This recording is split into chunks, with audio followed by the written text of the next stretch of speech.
Hi friends, இந்த வீடியோவில் நம்ம என்ன பார்க்க போகிறோம் அப்படின்னா பயிற்சி 1.3ல் உள்ள 8வது கணக்கு பார்க்க போகிறோம். f என்ற சார்பு f of x equal to 3 minus 2x என வரையறுக்கப்படுகிறது.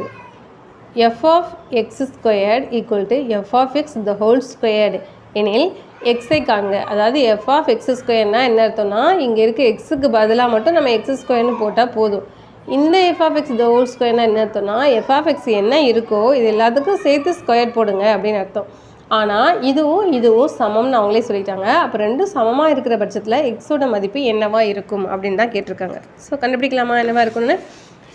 இப்போது எக்ஸ் வந்து ஒரு சார்பு, எப்போவுமே கொடுத்துருக்கிறத எழுதுவோம், அதனால் கொடுத்துருக்கிறத எழுதியாச்சு. எஃப் ஒரு சார்பு, F of X equal to 3 minus 2x. இப்போ ப்ரூவ் பண்ணணும். நம்ம என்ன ப்ரூவ் பண்ணணும்?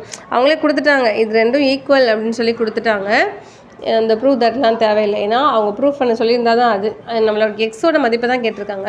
ஸோ இங்கே எஃப் ஆஃப் எக்ஸ் ஸ்கொயர்னா எக்ஸ் இருக்க வேண்டிய இடத்துல நீங்கள் எக்ஸ் ஸ்கொயர் போடுங்கன்னு சொல்கிறாங்கன்னு அர்த்தம். ஸோ எக்ஸ் இருக்க வேண்டிய இடத்துல எக்ஸ் ஸ்கொயர் போடணும் அப்படின்னா 3 minus 2x ஸ்கொயர்டு, அவ்வளோதான். இப்போ இந்த இதை முடிச்சாச்சு நம்ம. இப்போ இங்கே என்ன கொடுத்துருக்காங்கன்னா எஃப் ஆஃப் எக்ஸ் என்ன இருக்கோ இதெல்லாம் சேர்த்து ஸ்கொயர் போடுன்னு சொல்லியிருக்காங்க. அப்போ 3 minus 2x the whole square. ஓகேவா? அப்போது 3 minus 2x ஸ்கொயர், இதில் எந்த மாற்றமுமே இல்லை. இது என்ன ஃபார்முலாவில் இருக்குன்னா a minus b the whole square ஃபார்முலாவில் இருக்குது.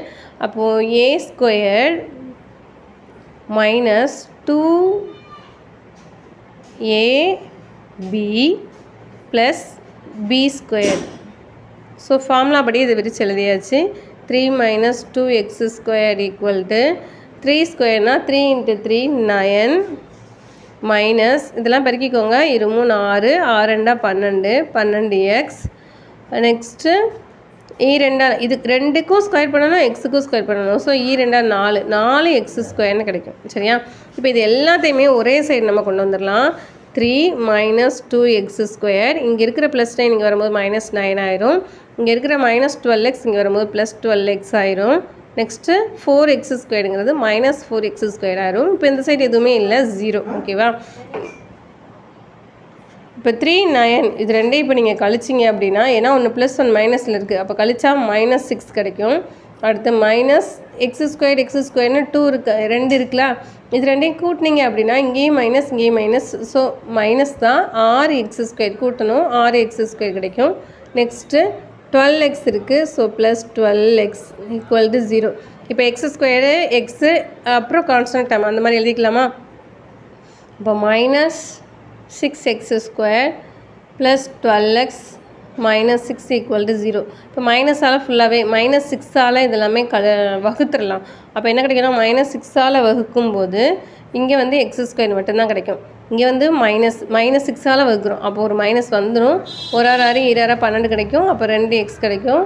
அடுத்து -6ஆல் வகுக்கிறோங்கிறப்ப +1 ஈக்குவல் டு 0 கிடைக்கும். இது என்ன ஃபார்மேட்டில் இருக்குதுன்னு பாருங்கள். a square minus 2ab plus b square ஃபார்மேட்டில் இருக்குது. அப்போ இதை நான் எப்படி எழுதலாம்? a minus b the whole square எழுதலாம் ஈக்குவல் டு 0. அப்போது x minus 1 into x minus 1 equal to 0. So இப்போ x minus 1 ஈக்குவல் டு 0ன்னு போட்டிங்கன்னா எக்ஸோட ஆன்சர் உங்களுக்கு என்ன கிடைக்குன்னா 1ன்னு கிடைக்கும். ஸோ இதிலேருந்து எக்ஸோட ஆன்சர் 1, அவ்வளோதான். ஓகேவா? எக்ஸோட ஆன்சரை நம்ம கண்டுபிடிச்சாச்சு.